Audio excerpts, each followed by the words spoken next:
Komisi Komunikasi Sosial Keuskupan Agung Jakarta mempersembahkan Oase Rohani Katolik yang dibawakan oleh para imam Keuskupan Agung Jakarta. Selamat mendengarkan. Selamat pagi para pendengar setia Radio Cakrawala di 98,3 FM. Selamat berjumpa kembali di pagi hari ini dalam siaran Oase Rohani Katolik. Pendengar yang terkasih, hari ini adalah hari Minggu 13 April 2014, merupakan hari Minggu Palma, di mana kita mengenangkan sengsara Tuhan. Pendengar yang terkasih, pada pagi hari ini kita akan bersama-sama menyimak permenungan yang akan dibawakan oleh Romo Diosesan Yohanes Rasul Edi Purwanto, dan saya Bernadette Marita akan menemani Romo Edi dan Anda semua selama 1 jam ke depan. Pendengar yang terkasih, di pagi hari ini Romo Edi telah hadir bersama kita dan juga menemani Anda semua di dalam mengenangkan sengsara Tuhan kita Yesus Kristus. Selamat pagi Romo. Selamat pagi Mbak Marita dan para pendengar tercinta Radio Cakrawala dimanapun Anda berada. Semoga Anda hari ini menikmati berkat Tuhan dan bergembira ketika kita diajak oleh gereja memasuki pekan suci. Benar sekali Romo, karena pada hari ini kita akan menyambut Tuhan kita Yesus Kristus dengan palma di tangan ya Romo ya. Ya, kita akan berarak, bersorak-sorai menyambut Raja Agung. Baiklah para pendengar terkasih, kita akan mengawali jumpa kita di pagi hari ini dengan berdoa bersama dipimpin oleh Romo Edi. Marilah kita siapkan hati kita untuk berdoa. Kita tandai diri kita dengan tanda kemenangan Kristus. Dalam nama Bapa dan Putra dan Roh Kudus. Amin. Allah Bapa yang Maha Pengasih, kami bersyukur bahwa di awal hari ini, Engkau memperkenankan kami untuk mempersiapkan hati, mendengarkan sabda-Mu, dan merenungkan sabda itu, yang tidak lain adalah sabda kehendak-Mu atas kami. Dalam diri Yesus Kristus Putra-Mu, Engkau telah hadir di tengah-tengah kami sebagai orang yang hina dan dianiaya. Kami mohon, bukalah hati kami untuk memahami misteri penderitaan Putra-Mu itu, serta jadikanlah kami bersedia mengikuti jejaknya sambil memanggul salib hidup kami. Sebab Dialah Tuhan dan pengantara kami yang bersama Dikau dalam persatuan Roh Kudus, hidup dan berkuasa Allah sepanjang segala masa. Amin.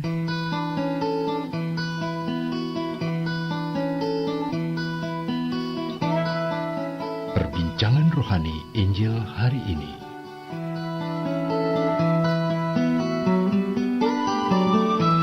Pendengar yang terkasih, setelah kita bersama-sama bersatu di dalam doa, kita akan menyimak firman Tuhan sesuai dengan kalender liturgi pada Minggu Palma ini. Bacaan pertama diambil dari Yesaya bab 50 ayat 4 sampai 7. Dari kitab Nabi Yesaya bab 50 ayat 4 sampai 7. Tuhan Allah telah memberikan kepadaku lidah seorang murid, supaya dengan perkataanku aku dapat memberi semangat baru kepada orang yang letih lesu. Setiap pagi ia mempertajam pendengaranku untuk mendengar seperti seorang murid. Tuhan Allah telah membuka telingaku, dan aku tidak memberontak, tidak berpaling ke belakang. Aku memberi punggungku kepada orang-orang yang memukul aku, dan pipiku kepada orang-orang yang mencabuti janggutku.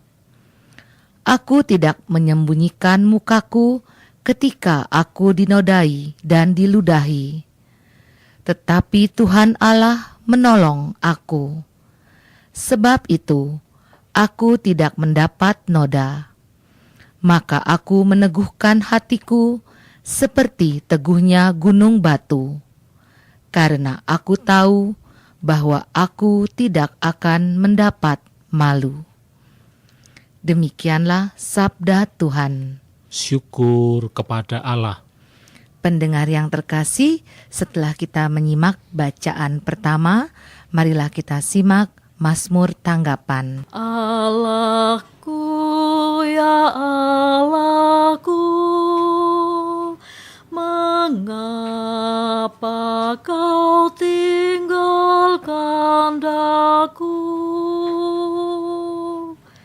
Allahku, ya Allahku, mengapa kau tinggalkan daku?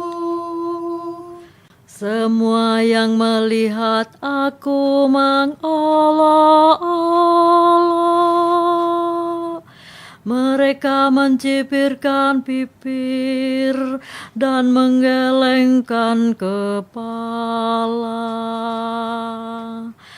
Mereka bilang, ia pasrah kepada Allah, biarlah Allah yang meluputkannya,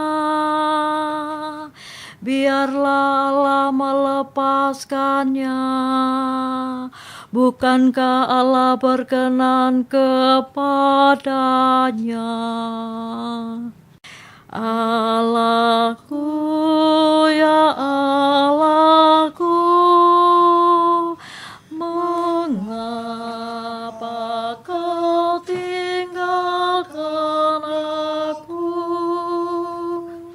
Sekawanan anjing mengerumuni aku, gerombolan penjahat mengepung aku. Mereka menusuk tangan dan kakiku, segala tulangku dapat kuhitung. Allahku, ya Allahku, mengapa kau tinggalkan daku? Pendengar, kita akan melanjutkan menyimak bacaan kedua yang diambil dari surat Rasul Paulus kepada jemaat di Filipi, bab 2 ayat 6 sampai 11. Sekali lagi dari surat Rasul Paulus kepada jemaat di Filipi, bab 2 ayat 6 sampai 11. Saudara-saudara, walaupun dalam rupa Allah, Kristus Yesus tidak menganggap kesetaraan dengan Allah itu sebagai milik yang harus dipertahankan. Sebaliknya, ia telah mengosongkan diri dan mengambil rupa seorang hamba dan menjadi sama dengan manusia. Dan dalam keadaan sebagai manusia, ia telah merendahkan dirinya dan taat sampai mati, bahkan sampai mati di kayu salib. Itulah sebabnya Allah sangat meninggikan dia dan menganugerahi nama di atas segala nama, supaya dalam nama Yesus bertekuk lututlah segala yang ada di langit, yang ada di atas dan di bawah bumi. Dan bagi kemuliaan Allah Bapa, semua lidah mengakui Yesus Kristus adalah Tuhan. Demikianlah sabda Tuhan. Syukur kepada Allah. Pendengar yang terkasih, marilah kita akan menyimak kisah sengsara Tuhan kita Yesus Kristus yang diambil dari Matius bab 27 ayat 11 sampai 54. Pendengar, marilah kita siapkan bersama Injil Matius bab 27 ayat 11 sampai 54. Terpujilah Kristus Tuhan, Raja mulia dan kekal. Terpujilah Kristus Tuhan, Raja mulia dan kekal. Kristus taat untuk kita sampai wafatnya di salib. Dari sebab itulah Allah menganugerahkan Yesus dan menganugerahkan nama yang paling luhur kepadanya. Terpujilah Kristus Tuhan, Raja mulia dan kekal. Tuhan sertamu, dan sertamu juga. Inilah kisah sengsara Tuhan kita Yesus Kristus menurut Matius. Dimuliakanlah Tuhan. Sesudah ditangkap dan dihadapkan ke Mahkamah Agung Yahudi, Yesus lalu dihadapkan kepada wali negeri, yakni Pilatus. Dan wali negeri bertanya kepada Yesus, "Benarkah engkau raja orang Yahudi?" Jawab Yesus, "Engkau sendiri mengatakannya." Tetapi atas tuduhan yang diajukan imam-imam kepala dan tua-tua terhadap dirinya, Yesus tidak memberi jawaban apapun. Maka kata Pilatus kepadanya, "Tidakkah engkau dengar betapa banyak tuduhan saksi-saksi ini terhadap engkau?" Tetapi Yesus tidak menjawab sepatah kata pun, sehingga wali negeri itu sangat heran. Telah menjadi kebiasaan bagi wali negeri untuk membebaskan seorang hukuman pada tiap-tiap hari raya atas pilihan orang banyak. Pada waktu itu, ada dalam penjara seorang yang terkenal kejahatannya bernama Barabas. Karena mereka telah berkumpul di sana, Pilatus bertanya kepada mereka, "Siapa yang kamu kehendaki kubebaskan bagimu, Barabas atau Yesus yang disebut Kristus?" Pilatus sebenarnya tahu bahwa mereka telah menyerahkan Yesus karena dengki. Ketika Pilatus sedang duduk di kursi pengadilan, istrinya mengirim pesan kepadanya, "Jangan engkau mencampuri perkara orang benar itu, sebab dalam mimpi tadi malam aku sangat menderita karena dia." Tetapi oleh hasutan imam-imam kepala dan tua-tua, orang banyak bertekad meminta supaya Barabas dibebaskan dan Yesus dihukum mati.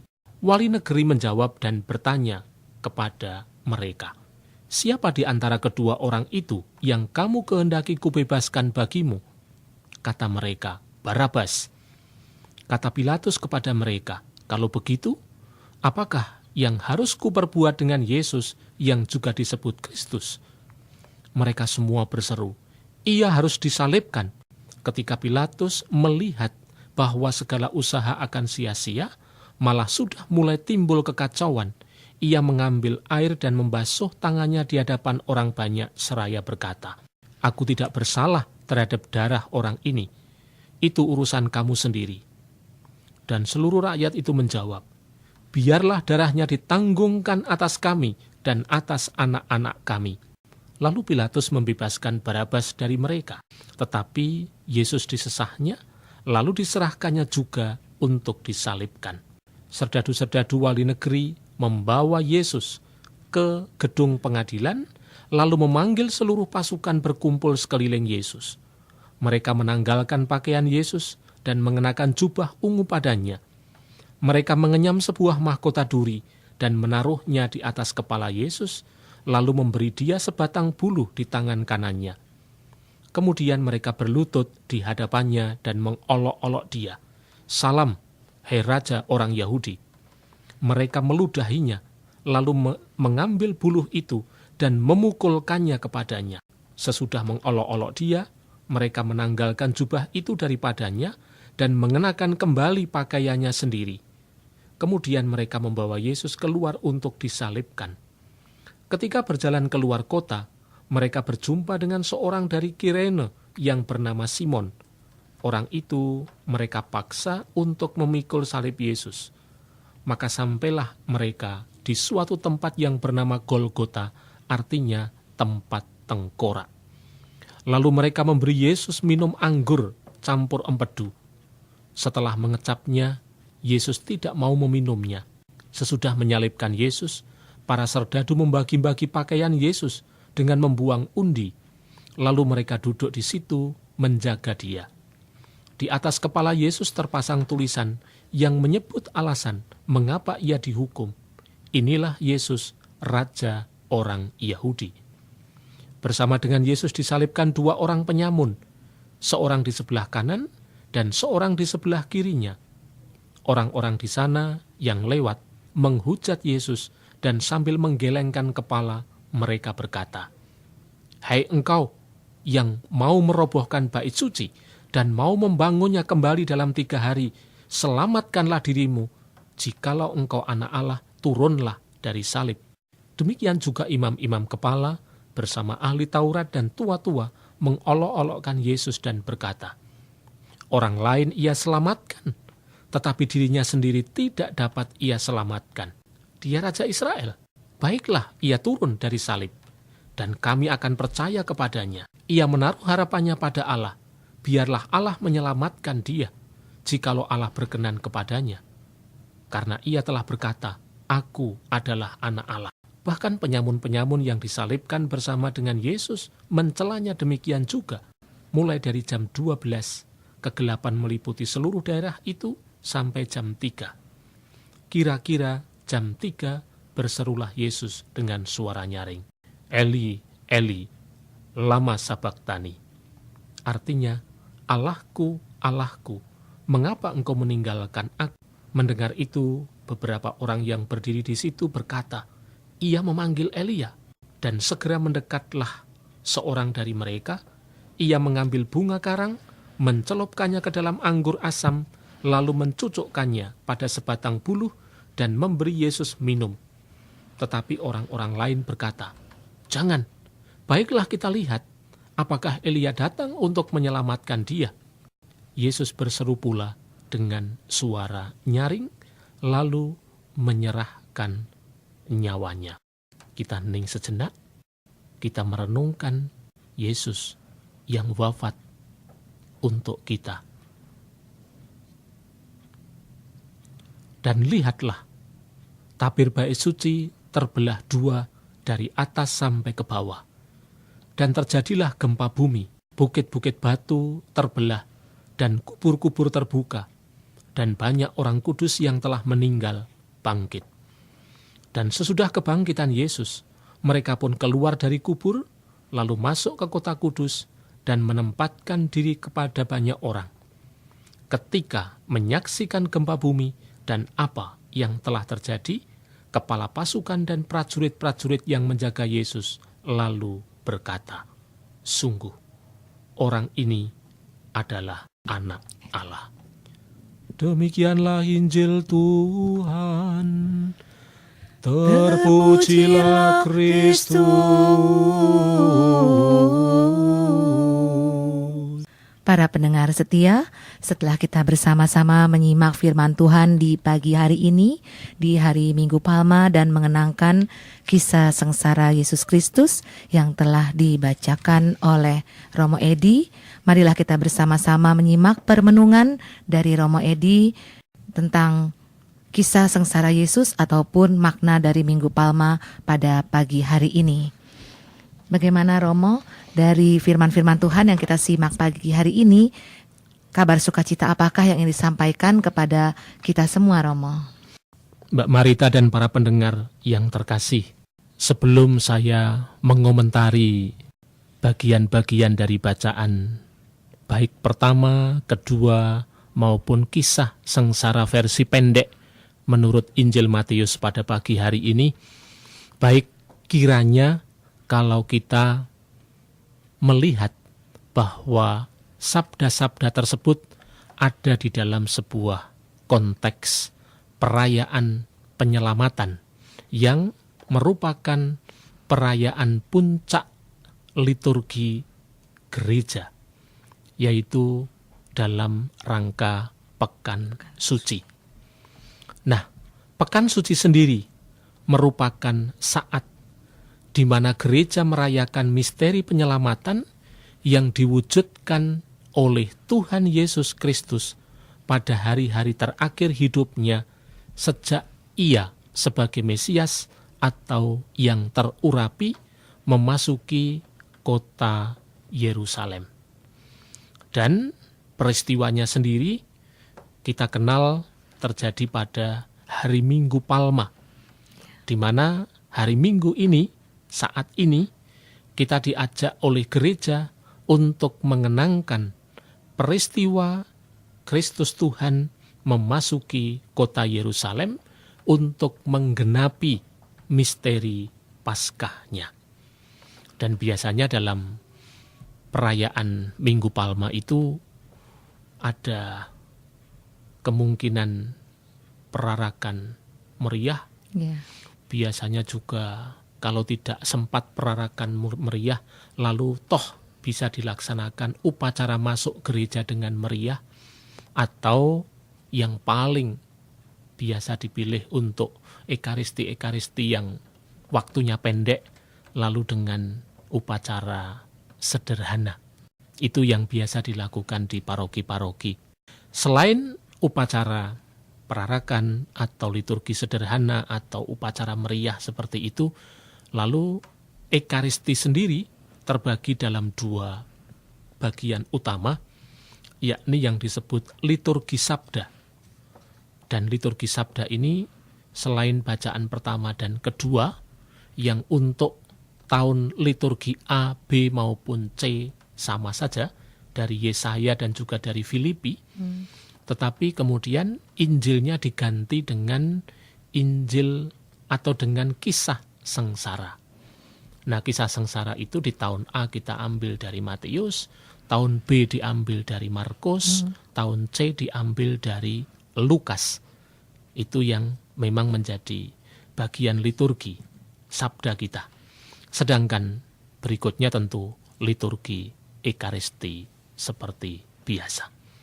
Nah, apa yang menarik dalam sebuah peristiwa besar mengawali Pekan Suci pada hari ini, ketika kepada kita disampaikan warta gembira baik oleh Nabi Yesaya, oleh surat Paulus kepada jemaat Filipi, maupun kisah sengsara yang diambil dari Injil Matius, yang sebenarnya kalau kita mencermati fokusnya adalah pada pribadi Yesus. Tentu bacaan pertama belum menyebut pribadi Yesus, tetapi menyebut hamba Allah. Tetapi pada akhirnya kalau kita juga merenungkan sabda pada bacaan pertama itu, ciri hamba Allah yang ditampilkan oleh Yesaya, toh pada akhirnya itu terbukti atau terlaksana atau terpenuhi dalam pribadi Yesus yang diceritakan oleh bacaan kedua maupun terutama oleh kisah sengsara pada pagi hari ini. Yesus sebagai putra Allah yang taat kepada Bapanya untuk kepentingan keselamatan manusia. Itu yang akan menjadi fokusnya. Saya rasa itu dulu Mbak Marita. Ya, Romo. Barangkali Mbak Marita lalu kepingin menggali atau apa bersama dengan para pendengar untuk pada akhirnya kita bisa menangkap beberapa pesan yang relevan untuk kita saat ini ketika kita merayakan perayaan inti iman Katolik, sengsara, wafat, dan kebangkitan.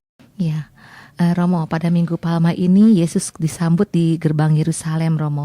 Sebenarnya ada makna apa dari balik bahwa di mana Yesus dielulukan lalu disambut sebagai raja, padahal setelah itu dia mengalami sengsara? Kalau ditanyakan hal tersebut, tentu harus kita mengingat sebenarnya bacaan Injil yang diambil dari Injil Matius bab 21 ayat 1 sampai dengan 11 yang biasa dibacakan sebelum perarakan. Nah, di sana dikatakan dengan sangat jelas diceritakan dengan sangat bagus. Yesus memasuki kota Yerusalem dan disambut serta dielu-elukan oleh umat, di mana pada waktu itu semua orang menyambut dia seperti menyambut seorang raja besar. Ya. Dan memang penyambutan itu sendiri mempunyai dua makna. Di satu sisi, penyambutan itu melambangkan kedatangan Yesus yang jaya pada akhir zaman. Jadi itu menyangkut kedatangan Yesus kelak pada waktu zaman akhir. Tetapi kemudian ada sisi lain atau yang kedua, yakni menunjukkan persiapan penderitaannya yang segera akan dihadapi pada hari-hari mendatang sesudah peristiwa penyambutan oleh umat yang begitu gegap gempita itu. Karena kemudian kalau kita mengikuti kisah sengsara yang panjang dari Injil Matius, seandainya waktunya memungkinkan gitu kan, di sana kita akan mendapati sebuah kisah yang dimulai dengan kisah pengkhianatan Yudas pada hari Rabu. Kemudian diteruskan dengan kejadian-kejadian pada hari Kamis petang, meliputi perjamuan malam, penangkapan, dan juga persidangan di Sanhedrin dan penyangkalan Petrus. Ya. Dan peristiwa-peristiwa pada hari Jumat berikutnya, yakni penetapan hukuman terhadap Yesus, peristiwa penyaliban, wafatnya, dan juga penguburannya. Dan pada akhirnya diakhiri pada hari Sabtu, terjadi penjagaan atas kuburan Yesus. Karena kan orang-orang Yahudi pada waktu itu takut nanti kalau dicuri oleh para muridnya dan kemudian dikatakan bahwa dia bangkit gitu kan. Ya. Maka dijaga baik-baik gitu. Bahkan orang yang harus menjaga itu pun kan dibayar gitu kan. Ya. Nah, seperti itu. Hanya bagi kami Romo, mungkin umat biasa secara awam, Romo, kontras sekali ya Romo ya. Begitu dielu-elukan Yesus, begitu disambut sebagai raja, kemudian mengapa bisa berbalik menjadi seperti Romo ya, menghina atau merendahkan Yesus seperti itu.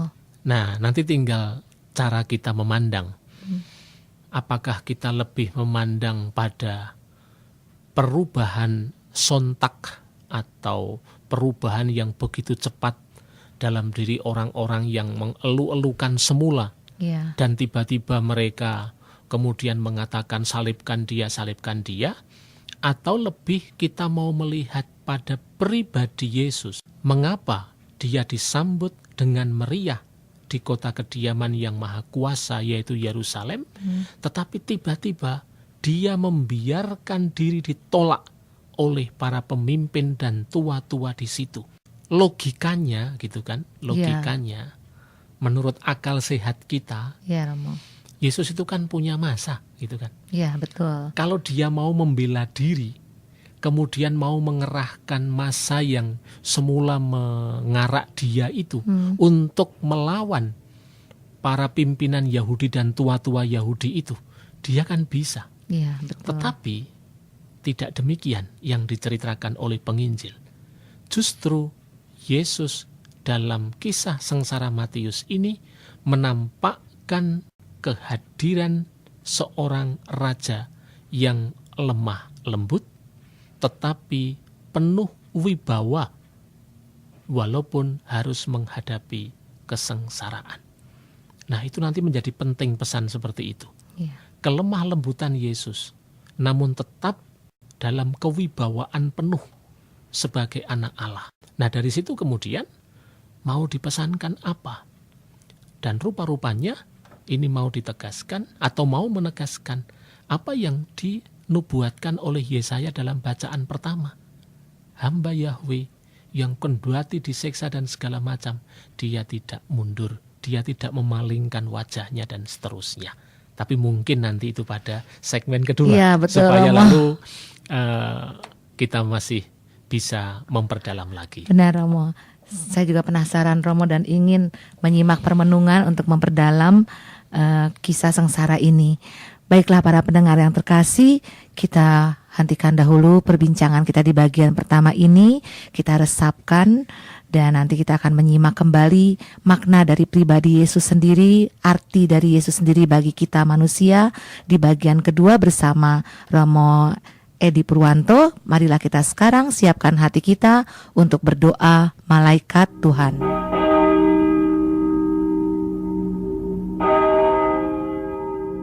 Marilah berdoa. Dalam nama Bapa dan Putra dan Roh Kudus. Amin. Maria diberi kabar oleh malaikat Tuhan bahwa ia akan mengandung dari Roh Kudus. Salam Maria, penuh rahmat, Tuhan sertamu. Terpujilah engkau di antara wanita, dan terpujilah buah tubuhmu, Yesus. Santa Maria, Bunda Allah, doakanlah kami yang berdosa ini, sekarang dan waktu kami mati. Amin. Aku ini hamba Tuhan. Terjadilah padaku menurut perkataanmu. Salam Maria, penuh rahmat, Tuhan sertamu. Terpujilah engkau di antara wanita, dan terpujilah buah tubuhmu, Yesus. Santa Maria, Bunda Allah, doakanlah kami yang berdosa ini, sekarang dan waktu kami mati. Amin. Sabda sudah menjadi daging Dan tinggal di antara kita. Salam Maria, penuh rahmat, Tuhan sertamu. Terpujilah engkau di antara wanita, dan terpujilah buah tubuhmu, Yesus. Santa Maria, Bunda Allah, doakanlah kami yang berdosa ini, sekarang dan waktu kami mati. Amin. Doakanlah kami ya Santa Bunda Allah, Supaya kami dapat menikmati janji Kristus. marilah berdoa. Ya Allah, karena kabar malaikat, kami mengetahui bahwa Yesus Kristus Putramu menjadi manusia. Curahkanlah rahmat-Mu ke dalam hati kami, supaya karena sengsara dan salibnya, kami dibawa kepada kebangkitan yang mulia, sebab Dialah Tuhan pengantara kami. Amin. Dalam nama Bapa dan Putra dan Roh Kudus. Amin. Masih dari 98,3 FM Radio Cakrawala, saat ini Anda tengah menyimak siaran Oase Rohani Katolik di edisi hari Minggu 13 April 2014, hari Minggu Palma, di mana kita mengenangkan kisah sengsara Tuhan kita Yesus Kristus. Pendengar terkasih, selamat bergabung bagi Anda yang baru saja memutar gelombang 98,3 FM. Saat ini, tengah menemani Anda semua adalah Romo Diosesan Yohanes Rasul Edi Purwanto dan saya Bernadette Marita. Kami masih akan menemani Anda sampai di penghujung acara dan juga bagi Anda semua di mana pada pagi hari ini kita bersama-sama mengenangkan sengsara Tuhan kita Yesus Kristus. Pendengar yang terkasih, sebelum kita melanjutkan menyimak permenungan dari Romo Edi, saya informasikan kembali kepada Anda yang ingin mengirimkan pertanyaan, usul ataupun saran. Anda dapat kirim melalui pesan singkat ke nomor 021 927 65555. Atau bagi Anda yang ingin sharing iman, Anda dapat kirim melalui alamat email kami orkkaj@yahoo.com. Baiklah para pendengar terkasih, kita akan melanjutkan menyimak permenungan dari Romo Edi. Romo, kita melanjutkan kembali Romo mengenai ungkapan yang tadi Romo katakan, bagaimana makna dari di mana Yesus disambut di kota Yerusalem sampai dengan kisah sengsara Yesus sendiri ya Romo ya. Yeah.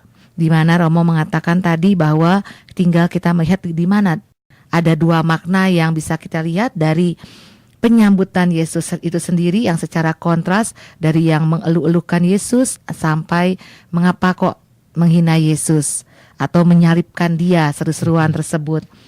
Dan juga bagaimana kalau kita meninjau dari pribadi Yesus sendiri yang tampaknya pasrah menerima begitu saja, ataukah dia memang harus menggenapi perintah Bapa di surga, Romo? Memang kalau kita melihat pribadi Yesus yang dielu-elukan oleh banyak orang, tiba-tiba kemudian diceritakan seakan menjadi tokoh yang lemah, yang tidak berdaya ketika menghadapi para pimpinan dan tua-tua bangsa Yahudi itu. Tetapi mestinya dia itu kan bisa mengerahkan massa untuk melawan ataupun untuk menghadapi para pimpinan dan tua-tua bangsa Yahudi itu. Tetapi persis itu tidak dia lakukan. Bagaimana itu harus kita baca? Tentu kita akan sangat terbantu kalau membaca sikap Yesus ini berawal dari bacaan pertama tadi yang kita dengar dari kitab Nabi Yesaya. Karena dengan membaca kitab Nabi Yesaya bab 50 ayat 4 sampai 7 tadi, kita dapat mengetahui sikap batin orang ini, gitu kan? Ya. Sikap batin Yesus. Ia adalah hamba yang taat seutuhnya kepada Allah, kepada Yang Maha Kuasa. Bukan karena ia memang mau menunjukkan ketaatan dengan menjalani segala akibat pilihan ini, melainkan karena kehidupannya memang sudah terarah untuk itu. Sang hamba mengakui bahwa ia diutus untuk menyampaikan sabda ilahi kepada siapa saja yang letih lesu, yang tidak lagi mampu mencari tahu kehendak Allah, terlalu capek dengan macam-macam urusan. Dan sang hamba itu juga mengakui bahwa tiap hari Yang Maha Kuasa sendiri menajamkan pendengarannya sehingga baginya jelas apa yang dikehendaki. Maka tadi kan dalam bacaan pertama dikatakan, setiap pagi ia mempertajam pendengaranku untuk mendengar seperti seorang murid. Ya. Sangat bagus itu dikatakan. Oleh karena itu, ia, sang hamba Allah itu, dapat membawakan kehadiran ilahi di tengah-tengah umat manusia. Ia tidak melawan bila dimusuhi. Ia membawakan kehadiran yang tidak menggetarkan, tetapi kehadiran yang benar-benar lembut. Itulah yang masih dikenali oleh orang-orang yang menyambutnya di Yerusalem pada waktu itu, ketika mereka mendengar bahwa ia akan datang ke Yerusalem. Tetapi memang segera pendengaran dan penglihatan batin orang-orang itu digelapkan oleh sikap penolakan. Maka tidak mengherankan kalau pada Minggu Palma mereka berteriak-teriak, Hosana, terpujilah Putra Daud dan sebagainya. Ya. Tapi tiba-tiba di Jumat Agung mereka berteriak, salibkan dia dan sebagainya. Sebab apa? Sebab pendengaran dan penglihatan batin mereka itu digelapkan oleh sikap penolakan. Tetapi terhadap penolakan itu, sang hamba Yahweh yang tidak lain dalam peristiwa ini adalah Yesus sendiri, tetap membawakan kehadiran ilahi di dalam keadaan apapun. Nah, ini bagi saya sangat mendalam, Mbak Marita, Ya. dan para pendengar semua. Betul sekali, Romo. Di mana manusia pada saat itu pendengaran dan penglihatan digelapkan oleh sikap penolakan. Iya, Kata-kata itu rasanya benar-benar maknanya tuh dalam sekali, Romo. betul. Mungkin kita juga bisa bercermin di dalam kehidupan kita saat ini ya, Romo ya. Iya, karena kita juga kerap kali bisa begitu mudah berbalik, Iya, gitu kan. betul, Romo. Saya pernah memberikan sebuah renungan dalam persekutuan doa yang kebetulan diikuti oleh cukup banyak pengusaha. Saya mengatakan begini dalam renungan, saudara-saudara, Anda ini saya kagumi karena Anda memuji Tuhan dengan tulus hati. Dan di tempat ini juga Anda meneriakkan puji Tuhan, haleluya dan segala macam. Tetapi apakah benar bahwa dalam kenyataan hidup sehari-hari Anda itu menunjukkan kepada orang-orang yang ada di sekitar diri Anda yang mungkin dari tataran status sosialnya Anda anggap tidak setingkat atau tidak selevel dengan Anda. Sebut saja pembantu rumah tangga Anda. Saya khawatir, jangan-jangan di sini Anda teriak-teriak puji Tuhan, haleluya, puji Tuhan, haleluya. Tapi di rumah Anda memukuli pembantu rumah tangga Anda atau berbicara kasar kepada mereka, suka marah-marah dan boleh dikatakan ada yang kadang melafalkan litani kebun binatang kepada pembantu rumah tangganya. Ini sekedar contoh.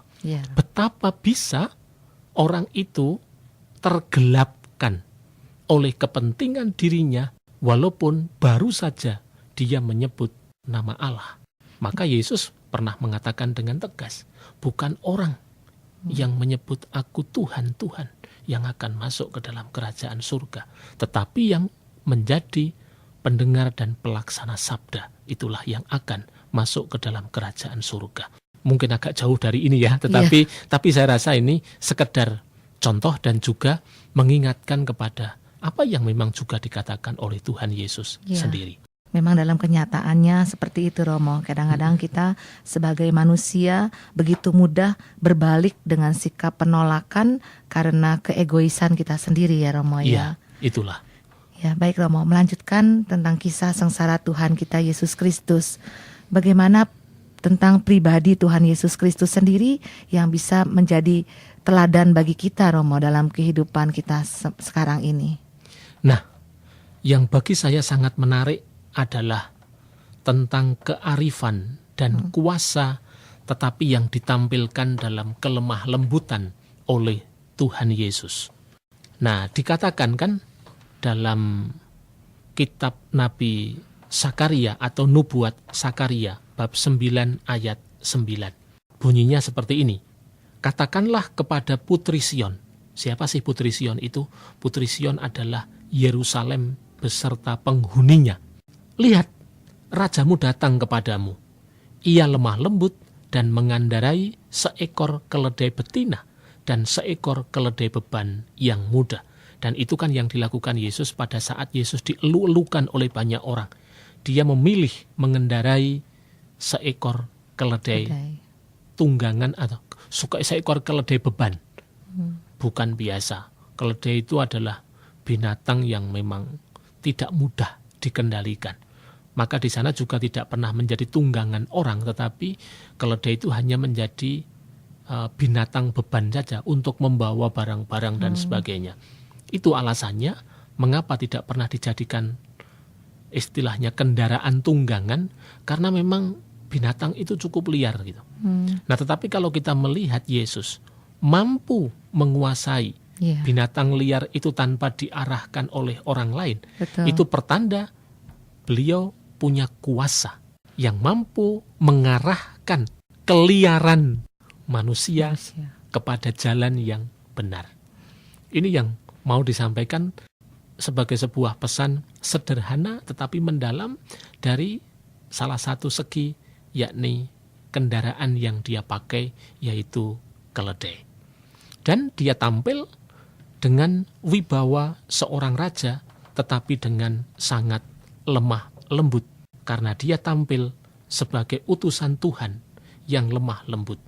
Yesus tetap menunjukkan sisi keanggunan dan kewibawaannya sekaligus. Nah, kalau kita kemudian masuk ke dalam kisah sengsaranya sendiri, seperti tadi juga kita dengarkan dalam kisah sengsara versi pendek, maka juga menjadi sangat jelas bagaimana Yesus ini menampilkan dirinya menghadapi hujatan-hujatan, menghadapi serangan-serangan para lawannya.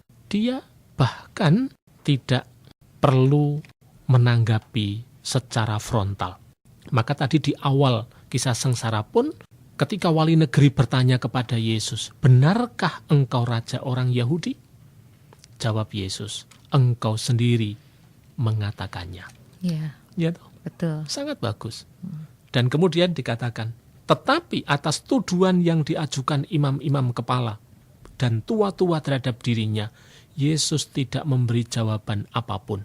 Maka Pilatus bertanya kepadanya lagi, tidakkah engkau dengar betapa banyak tuduhan saksi-saksi ini terhadap engkau?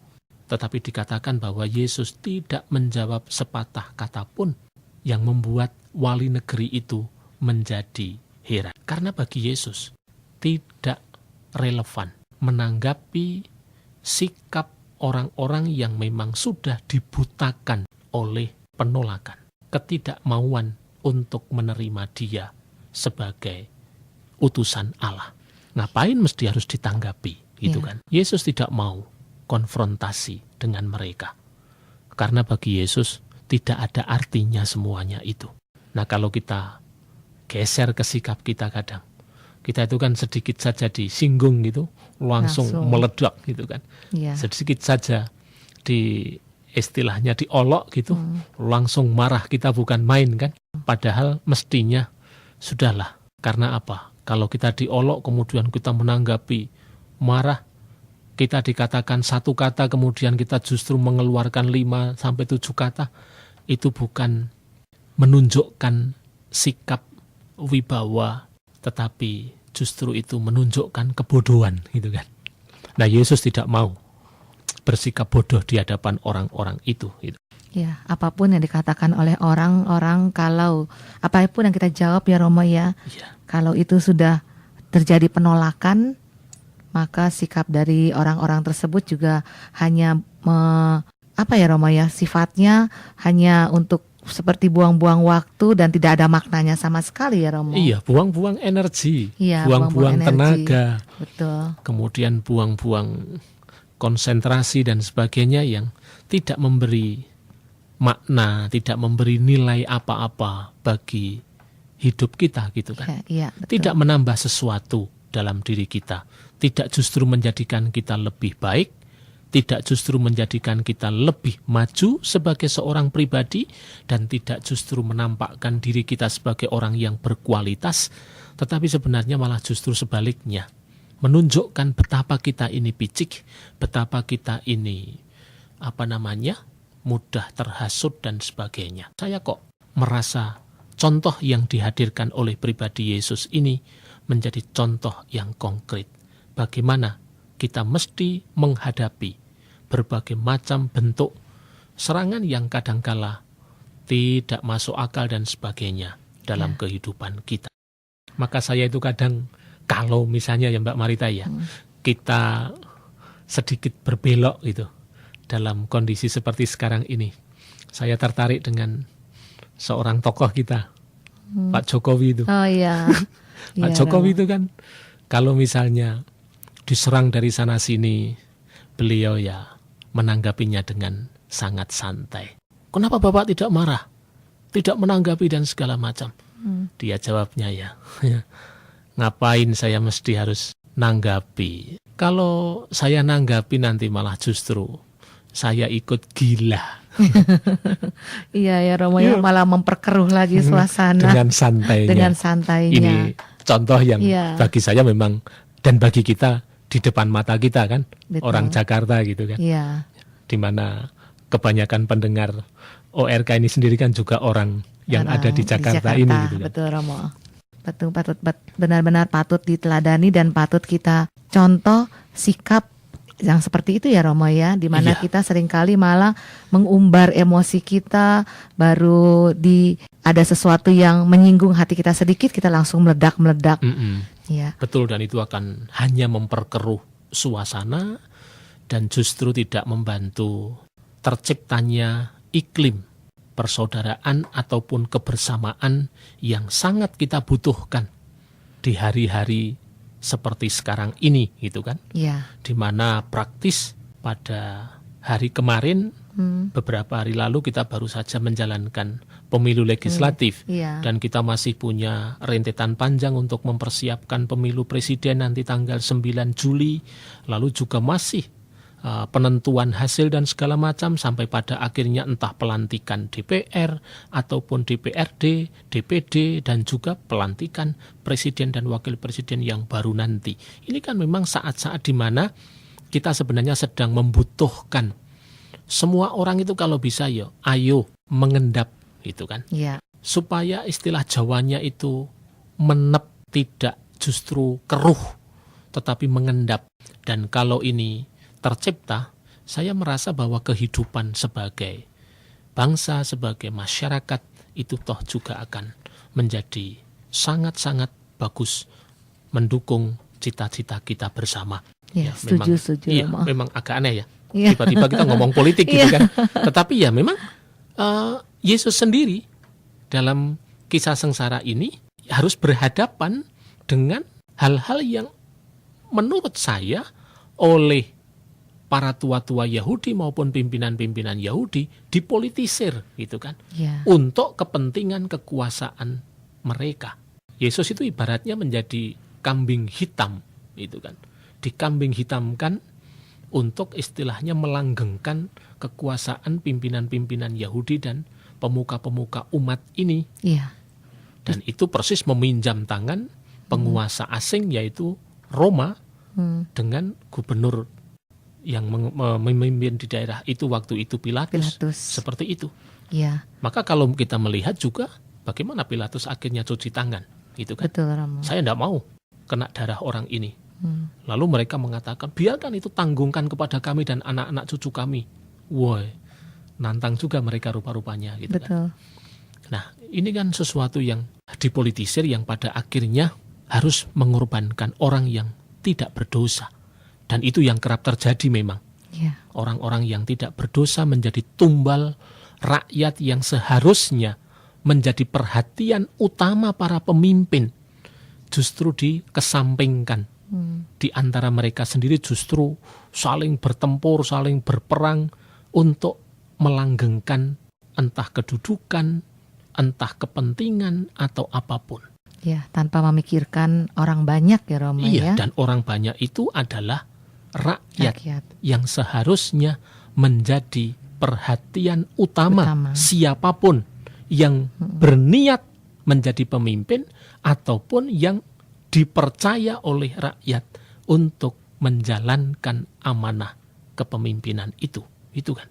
Iya, betul, Romo. Nah, sekarang ini kalau kita lihat kecenderungannya adalah bahwa demi ambisi orang-orang tertentu, rakyat itu boleh katakan kerap diperalat. Dan dalam konteks pemilu seperti ini, terasa sekali bagaimana rakyat itu sebenarnya sedang diperalat menurut saya. Memang tidak semua orang memperalat rakyat, karena ada juga mereka-mereka yang mempunyai niat baik dan hati nurani baik untuk benar-benar menjadi pemimpin atau siap dipilih oleh rakyat menjadi pemimpin, siap dipilih oleh rakyat menjadi wakilnya dan sebagainya. Tetapi kebanyakan saya merasa lebih memanfaatkan rakyat daripada melayani rakyat. Iya, betul, Romo. Justru harusnya menjadi pemimpin itu dibutuhkan orang yang tulus dengan niat yang murni dan juga untuk melayani kepentingan rakyat ya, Romo ya. Betul, dan itulah yang ditampakkan pada pribadi Yesus oleh Matius maupun yang benar-benar juga dihayati oleh Yesus sendiri ketika dia menjalankan tugas perutusan yang diberikan kepadanya oleh Bapa sendiri. Rasanya sayang sekali waktu harus mengakhiri pembicaraan kita di pagi hari ini, Romo. Sudah habis kah? Iya. Loh. Romo, sebelum kita tutup, Romo, perjumpaan kita dengan para pendengar terkasih, pesan apakah yang bisa kami bawa menjadi bekal kami dari kisah sengsara Tuhan kita Yesus Kristus dan dari pribadi Yesus sendiri, sehingga bisa menjadi bekal bagi kami untuk juga bersikap, Romo, khususnya sebagai mungkin ya rakyat Indonesia, Romo, di saat ini. Dalam konteks kehidupan bersama kita, saya merasa kita bisa belajar dari Tuhan Yesus ini. Sikap yang dia tunjukkan secara konsisten sebagai orang yang merasa saya adalah utusan Bapa. Utusan yang benar-benar memiliki komitmen terhadap pribadi yang mengutus. Dia tidak menjalankan kehendaknya sendiri, tetapi memenuhi kehendak Bapanya. Dan kemudian lainnya adalah agar kita belajar untuk menjadi rendah hati. Sebagaimana dia juga lemah lembut. Maka dikatakan dalam bacaan kedua hari ini kan, yang walaupun dalam rupa Allah, dia tidak menganggap kesetaraan dengan Allah itu sebagai yang harus dia pertahankan gitu kan. Ya. Tetapi benar-benar dia justru mengosongkan diri. Bahkan dia memberikan nyawanya untuk orang lain. Nyawanya tidak disayang-sayangi untuk kepentingan diri, tetapi hidupnya semata-mata hanya untuk kebahagiaan, kesejahteraan, dan kebaikan orang lain. Saya bermimpi seandainya Indonesia ini dari hasil pemilu legislatif dan pemilu presiden, wakil presiden nanti itu benar-benar hadir orang yang memiliki semangat pengosongan diri atau kenosis seperti yang dikatakan Paulus kepada jemaat Filipi. Luar biasa. Ya. Indonesia pasti akan maju. Amin, Romo. Rakyat akan sejahtera. Betul. Tetapi menanti orang seperti itu, kapan ya kira-kira? Kita doakan, Romo. Ya, kita doakan tentu. Mudah-mudahan tapi apakah ya, dari Romo, ya? pemilu ini sudah Dari akan pemilu muncul ini, orang ya. seperti itu, yang sanggup mengosongkan diri dan sanggup menjadi benar-benar memberikan dirinya untuk orang-orang yang harusnya dilayani. Itu Mbak Terima kasih, Marita. Romo. Harapan kita semua ya, Romo. Semoga. Baiklah para pendengar terkasih, tidak terasa kita sudah sampai di penghujung acara di pagi hari ini, hari Minggu 13 April 2014, dalam hari Minggu Palma mengenangkan sengsara Tuhan kita Yesus Kristus, di mana kita diajak oleh Romo Edi untuk lebih mengenal pribadi Yesus dan juga belajar dari pribadi Yesus sendiri. Baiklah para pendengar terkasih, maka dengan demikian Romo Diosesan Yohanes Rasul Edi Purwanto dan saya Bernadette Marita harus undur pamit dari ruang dengar Anda.